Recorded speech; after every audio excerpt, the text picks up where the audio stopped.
నమస్తే అండి, మీ పేరు? నా పేరు సువర్ణ. ఎక్కడి నుంచి వచ్చారండి మీరు? ఎమిగనూరు. డిఎస్సి ఆస్పిరెంట్ అండి మీరు 2025? 2025 ఆస్పిరెంట్. క్రాక్ చేశారండి? జాబ్ వచ్చింది 2025లో వచ్చింది. ఎక్కడ చేస్తున్నారు మేడం ప్రజెంట్ మీరు జాబ్? ప్రజెంట్ తుంగభద్ర మంత్రాలయం మండలం. ఏం చేస్తున్నారండి? HG teacher.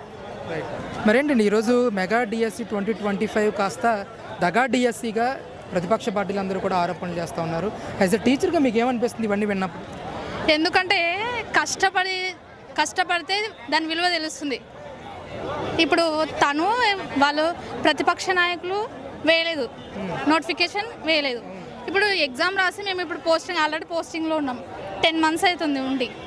ఇప్పుడు అన్నీ ఫేక్ దగా డిఎస్సి అంటే ఎట్లా? మేము కష్టపడి రేయింబగలు కష్టపడి పిల్లలు ఒక చోట భర్త ఒక చోట ఉండి కష్టపడి చదువుకుంటూ ఉన్నాం. ఆల్మోస్ట్ అందరూ ఈ డిఎస్సిలో వచ్చిన వాళ్ళు లేడీ మ్యారేజ్ ఉమెన్స్కే వచ్చింది. చాలు వాళ్ళు ఎంత కష్టపడి ఉంటేనే వచ్చుంటుంది. అలాంటి ఇప్పుడు మేము ఆల్రెడీ వర్కింగ్ చేస్తున్నాం, 10 months అయింది. ఇలాంటి టైంలో నువ్వు ఫేక్గా మెగా డిఎస్సి కాదు దగా డిఎస్సి అంటే మేము ఎలా ఊరుకుంటాం? కష్టపడి చదివినాం కాబట్టి మాకు ఉంటుంది. అందుకే మేము ఇలా ర్యాలీ నిర్వహించాలని అనుకుంటున్నాం. ఈ ఆరోపణలు కానీ, ఈ దగా డిఎస్సి అని అంటాం, డబ్బులు ఇచ్చి కొనుక్కున్నారనే మాటలు కానీ మీ వృత్తి మీద ఎంతవరకు ఎఫెక్ట్ చూపిస్తుందండి? చాలా ప్రభావితం చూపిస్తుంది. ఎందుకంటే అలాంటి డబ్బులే ఉంటే ఇన్నేళ్ళు కష్టపడి చదవడం ఎందుకు? వేరే సైడ్ బిజినెస్ వెళ్ళే వాళ్ళం కదా. ఆ ఆప్షన్ లేకనే డబ్బు అమౌంట్ ఆర్థికంగా వెనుకబడిన ఉన్న వాళ్ళే డిఎడ్ చేసింటారు లేదా బిఎడ్ చేసింటారు. అలాంటి వాళ్ళని ఇప్పుడు డబ్బులు ఉంటే వేరే సైడ్ సేఫ్ సైడ్ వెళ్తారు. కానీ ఒక మెంటల్ టార్చర్కి ఎందుకు గురవుతారు? అంటే మేడం ఇక్కడ టెట్ రాయకుండా స్పోర్ట్స్ కోటాలో 400 మందికి కూడా టెట్ రాయకుండా వాళ్ళకి జాబులు ఇచ్చేసారని చెప్తున్నారు. ఇది సాధ్యమేనండి? అసలు ఎలా సాధ్యమవుతుంది? సాధ్యం కాదు. అది ఒక మాట్లాడితే ప్రతిదీ అది హెడ్లైన్ అయిపోతుంది.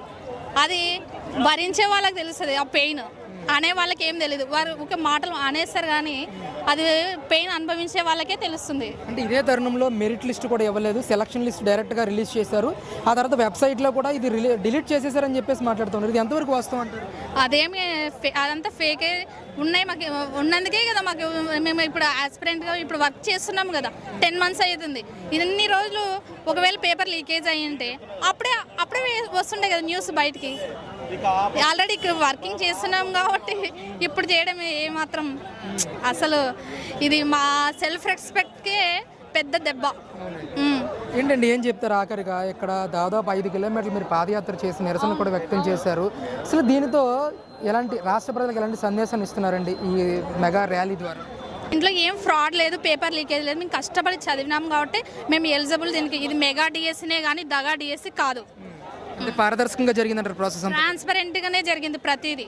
నెక్స్ట్ కూడా ట్రాన్స్పరెంట్గానే జరుగుతుంది అని హామీ ఇస్తున్నాం మేమైతే. ఎందుకంటే మేము అది ఫేస్ చేసి ఉన్నాం కాబట్టి నెక్స్ట్ కూడా అదే విధంగానే జరుగుతుంది. మరి ఇక్కడేమో నారా లోకేష్ విద్యాశాఖ మంత్రిగా రాజీనామా చేయాలని డిమాండ్ చేస్తున్నారు వైసీపీ వాళ్ళందరూ. నోటిఫికేషనే అని ప్రతిపక్ష నాయకుడు ఆ మాట అస్సలు మాట్లాడకూడదు. ఎందుకంటే మాకు ఇన్ని రోజులు ఇన్ని సంవత్సరాలు దాదాపు 7 yearsగా మాకు నోటిఫికేషన్ లేదు. తను ఇప్పుడు లోకేష్ సార్ వచ్చి నోటిఫికేషన్ వదిలి ఇప్పుడు ఆల్రెడీ మేము వర్కింగ్ చేస్తున్నాం. అలా మాకు ఇచ్చిన వ్యక్తినే రాజీనామా చేయడం అసలు కరెక్టే కాదు. ఎందుకంటే అసలు తనకు అర్హతనే లేదు. ప్రతిపక్ష నాయకుడిగా హోదానే లేదు.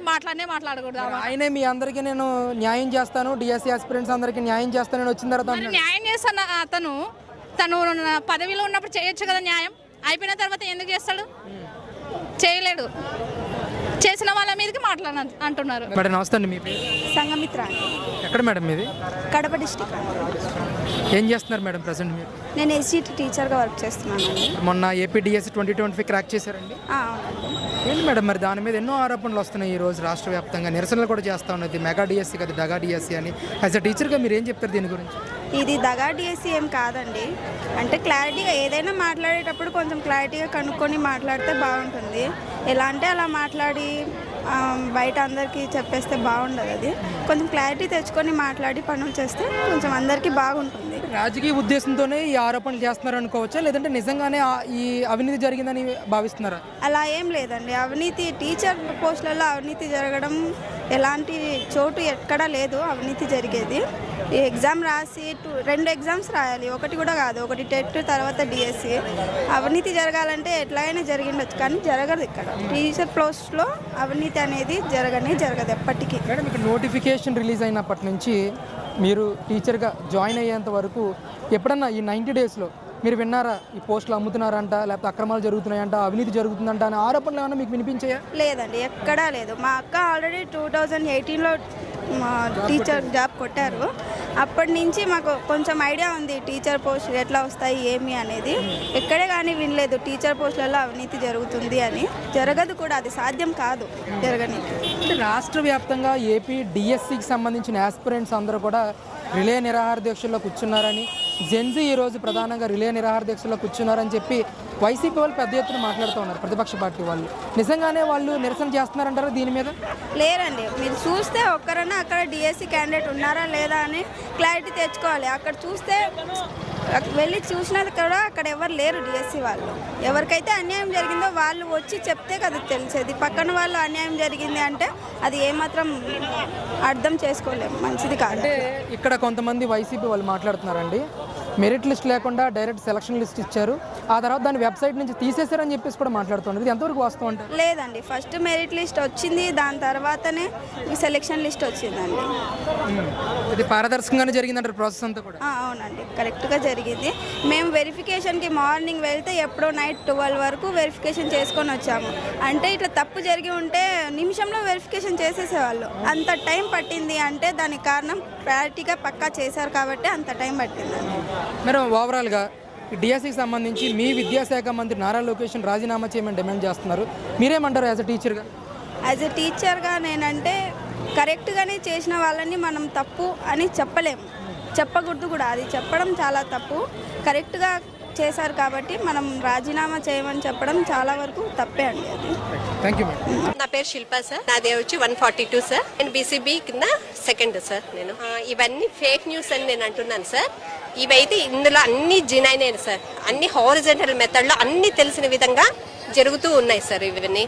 అంతేకాకుండా ఇప్పుడు అపాయింట్మెంట్ అయిందే వాళ్ళు ఆల్మోస్ట్ ఆల్ పేదవాళ్ళు, ఆల్మోస్ట్ ఆల్ మధ్యతరగతి కుటుంబం నుంచి వచ్చినారు సార్. ఖచ్చితంగా నేను చెప్తాను. ఇప్పటికీ కూడా హైకోర్టు అనేది క్యాన్సిల్ చేసినా కూడా ఇప్పటికి కూడా ఆరోపణలు చేయడం అనేది అన్యాయం అని నేను అనుకుంటున్నాను సార్. చెప్పాలనుకుంటున్నాను. ఏమనుకుంటున్నానంటే ఇప్పుడు ఈ డిఎస్సి ద్వారా అయిండే వాళ్ళు ఆల్మోస్ట్ ఆల్ 35 ఇయర్స్ తర్వాత కూడా వచ్చినారు సార్. ఇక్కడ 1 ఇయర్ కూడా ఉన్నారు సర్వీస్. ఎందుకు వచ్చినారు వాళ్ళు?